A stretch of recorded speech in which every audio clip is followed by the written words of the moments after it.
Good morning बच्चा लोग। आज हम डिस्कस करेंगे आपका क्लास 8 का सोशल स्टडी का chapter 2 history British power in India.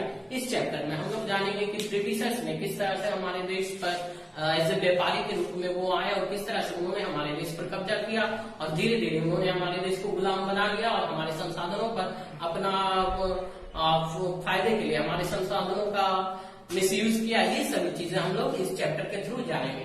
तो सबसे पहले हम लोग जानेंगे कि हमारे देश में किस तरह से ब्रिटिशर्स का आगमन हुआ और हमारे देश में ब्रिटिशर्स से पहले कितने व्यापारी और कितने देश के लोगों ने आया था। ठीक है, तो देखिए अगर हम 1453 के बारे में बात करें तो 1453 ईस्वी में आपका तुर्कों ने क्या किया था कि जो भारत को यानी इंडिया को आपका वेस्ट से जो लैंड रूट जोड़ता था उस पर तुर्कों ने कब्जा कर लिया था, जिसके कारण ब्रिटिशर्स या जो भी अन्य यूरोपियन कंट्री के लोग थे वो भारत पहुंच नहीं पा रहे थे। तो ये लैंड रूट पर तुर्कों के कब्जा करने के कारण भारत का कनेक्शन यूरोप के अन्य देशों से खत्म हो चुका था। तो इसके बाद जो ईस्ट और वेस्ट का जो ईस्ट और वेस्ट का जो व्यापारिक मार्ग था वो डिस्टर्ब हो गया।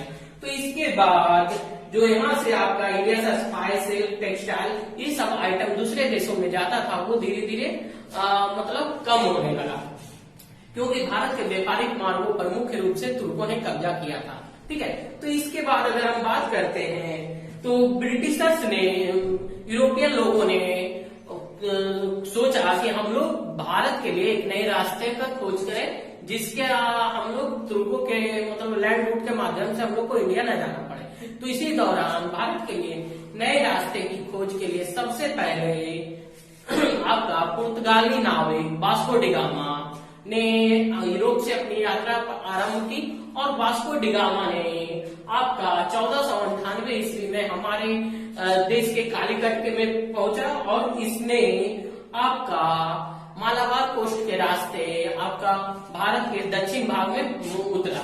तो हम इसके बारे में जानेंगे कि देखिए यूरोपियनों ने सबसे पहले आपका जब व्यापारिक मार्ग डिस्टर्ब हो गया तुर्कों के कारण तो यूरोपियन ने ईस्ट के लिए नए रास्ते की खोज की।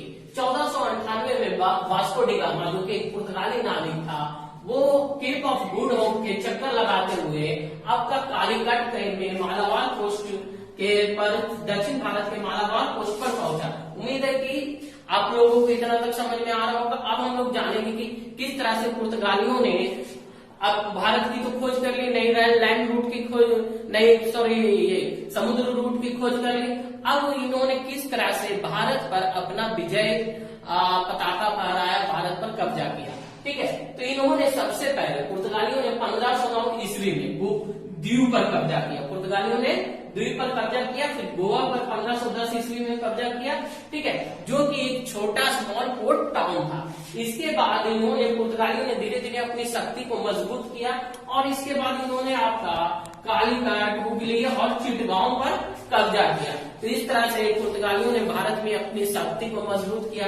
क्योंकि उस समय एकमात्र पुर्तगाली ही थे जो भारत का सी रूट जानते थे, तो इन्होंने भारत पर व्यापारिक गतिविधियों को जारी रखा और अपना प्रभुत्व बनाए रखा भारतीय व्यापार का। ठीक है, अब हम बात करेंगे आपका एक टर्म है मर्केंटाइलिज्म। अब हम बात करेंगे मर्केंटाइलिज्म क्या होता है। तो मर्केंटाइलिज्म का अर्थ होता है कि कोई भी कंपनी या बिजनेस इंटरप्राइजेस, ठीक है, वो ट्रेड के द्वारा मतलब कम दाम में बहुत ही चीप रेट में कोई प्रोडक्ट खरीदती है और उसको हाई दाम में यानी बहुत अधिक दाम पर बाहर ले जाकर बेचती है। ठीक है, तो इस समय जब ये चीजें हो रही थी तो वो मर्केंटाइलिस्ट कंपनी अपना हाई प्रॉफिट गेन कर रहा था। ठीक है, और ये दूसरे कंपनी को कंपटीशन से बाहर कर दिया था, मतलब जिसको हम लोग सर्वाधिकार या एकाधिकार कहते हैं, यानी व्यापार पर अपना एक अधिकार पुर्तगालियों ने सी रूट खोजने के बाद भारत के व्यापार पर अपना एकाधिकार जमा लिया था।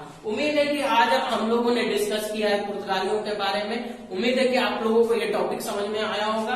ठीक है, आपका इस चैप्टर का पार्ट 2 में हम लोग डिस्कस करेंगे ईस्ट इंडिया कंपनी के बारे में और वो किस तरह से हमारे भारत में अपना पावर को गेन की है। ठीक है, तब तक के लिए गुड बाय, मिलते हैं नेक्स्ट वीडियो।